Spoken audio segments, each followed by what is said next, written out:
இன்றைக்கான வீடியோவில் நம்ம என்ன பார்க்க போகிறோம்னு பார்த்தீங்கன்னா, எல்லாருக்குமே சின்னவங்கள்லேருந்து பெரியவங்க வரைக்கும் எல்லாருக்குமே பிடிச்ச கேசரி தாங்க எப்படி செய்கிறதுன்னு பார்க்க போகிறோம். ரொம்ப சுலபமாகவும் ஆனால் வாயில் வச்சா அப்படியே கரையிற மாதிரி டேஸ்ட்டு குடிக்கிற அளவுக்கு கேசரி செய்ய போகிறோம். ஸோ அதுக்கு முன்னாடி நம்ம வீட்டில் ஒரு புது வரவு வந்திருக்கு. என்னன்னு கேட்டிங்கன்னா, நம்ம வீட்டில் வந்துட்டு கேஸ் ஸ்டவ் வாங்கியிருக்கோங்க. இந்த சைடு வந்துட்டு மீடியம் கேஸ் ஸ்டவ் வாங்கியிருக்கோம். என்ன ஆச்சு அப்படின்னு கேட்டிங்கன்னா, கேஸ் ஸ்டவ் வந்துட்டு பழசு இருந்தது. சாப்பாடு வடிக்கும்போது அந்த சூடு தாங்காமல் அந்த கிளாஸ் வந்துட்டு பஸ்ட் ஆகிடுச்சு. ஸோ அதனால் மாற்றிட்டு இந்த கேஸ் ஸ்டவ்வை எடுத்தோம். ஸோ அதனால் வாங்கி உடனே நம்ம வந்துட்டு ஃபஸ்ட்டு வேலையாக பால் காசணுங்க. பால் காசிட்டு ஒரு இன்ஸ்டண்ட்டான காஃபியை போட்டு குடிச்சிட்டு அதுக்கப்புறம் நம்ம வேலையை ஸ்டார்ட் பண்ணலாம் அப்படி சொல்லிவிட்டு சூப்பரான பாலை காசி இன்ஸ்டண்ட்டான ஒரு காஃபியை போட்டாச்சுங்க. ஸோ அதுக்கு வந்துட்டு அடுத்தது பார்த்திங்கன்னா, நம்ம ஸ்வீட் ஏதாவது செய்யணுன்னு ஆசைப்பட்டு இன்றைக்கி நம்ம கேசரி தாங்க செய்ய போகிறோம். கேசரி எங்கள் ஃபேமிலியோட ஃபேவரட் ஸ்வீட்டு. ஸோ அதனே செய்யலான்னு சொல்லி ரெடி பண்ணியாச்சு. ஸோ அதுக்கு ஃபஸ்ட்டு வந்துட்டு எப்படி செய்கிறதுன்னு பார்க்கலாம் வாங்க. ஃபஸ்ட்டு வந்துட்டு ஒரு கிண்ணத்தில் தண்ணி எடுத்துக்கோங்க. அதாவது 1 கப்பு நீங்கள் ரவை சேர்த்துக்கிறீங்க அப்படின்னா, நான் வந்துட்டு 3 கப்பு தண்ணி எடுத்து ஃபஸ்ட்டு நல்லா கொதிக்க வச்சுக்கிறேன். அதுலேயே கேசரி பவுடரும் சேர்த்துக்கிறேன். இப்போ இன்னொரு இதில் வந்துட்டு ஒரு கடாய் வச்சுக்கோங்க. அதில் ஒரு 3 டீஸ்பூன் எண்ணெய் ஊற்றிக்கோங்க. எண்ணெய் ரீஃபைண்ட் ஆயில் இருந்தால் ஓகே. ரீஃபைண்ட் ஆயில் ஊற்றிட்டு இது கூட 1 கப்பு ரவை சேர்த்துருங்க. நல்லா அதை வதக்கி விட்டுருங்க. அதை வதக்கும் போதே வந்துட்டு ரவை வதக்கும் போதே நல்ல ஸ்மெல் வரும். அந்த டைமில் தண்ணியும் நல்லா கொதிக்கணுங்க. நல்லா கொதித்து வர நேரத்தில் நம்ம ஏற்கனவே 1 கப்பு ரவைக்கு 3 கப்பு தண்ணி எடுத்துருக்கோம் இல்லைங்களா? ஸோ அதை வந்து ஃபுல்லாக சேர்த்துக்கோங்க. சேர்த்துட்டு நல்லா கலந்து விட்டுருங்க. இப்போ தண்ணி ஆயிடுச்சே அப்படின்னு யோசிக்காதீங்க. ரவை வந்து நல்லா வெந்து வரும். அந்த சுடு தண்ணியில் ரவை நல்லா வெந்து வரும், தண்ணியெல்லாம் இழுத்துக்கும்.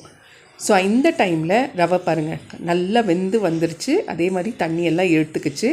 இந்த டைமில் ஒரு பிஞ்சுக்கு கொஞ்சம் கூடுதலாக உப்பு சேர்த்துக்குங்க. அப்போ தான் ஸ்வீட்னஸ் வரைக்கும் அதுக்காக சேர்த்துட்டு இப்போது 1 கிளாஸ் ரவைக்கு 1 கப்பு ரவைக்கு 1.5 கிளாஸ் சர்க்கரை சேர்த்துக்கோங்க. கிளாஸில் எடுத்தாலும் ஓகே, இல்லை நீங்கள் கப்பில் எடுத்தாலும் சரி. 1 கப்பு ரவைக்கு 1.5 கப்பு சர்க்கரை எடுத்துக்கோங்க. என்னோடய அளவு இது தான். சப்போஸ் உங்களுக்கு சுகர் இருக்குது அப்படின்னா கொஞ்சம் கம்மி பண்ணிங்க. 1:1 ரேஷியோவில் எடுத்துக்கோங்க. எடுத்துகிட்டு நல்லா கலந்து விட்டுருங்க. அந்த சர்க்கரை வந்து நல்லா கரைஞ்சி வரணும்.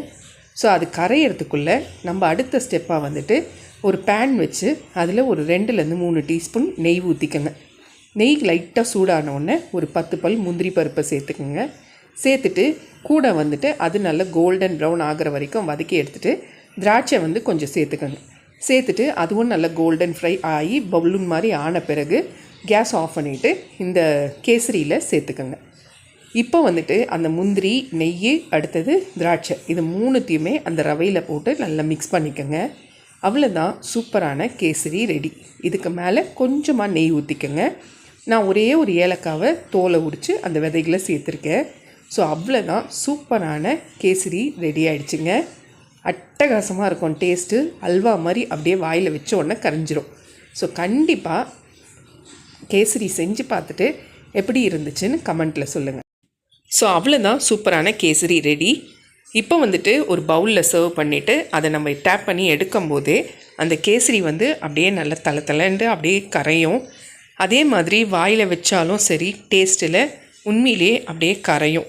அந்த அளவுக்கு ஒரு சூப்பரான ரவா கேசரி ரெடி ஆகிடுச்சுங்க.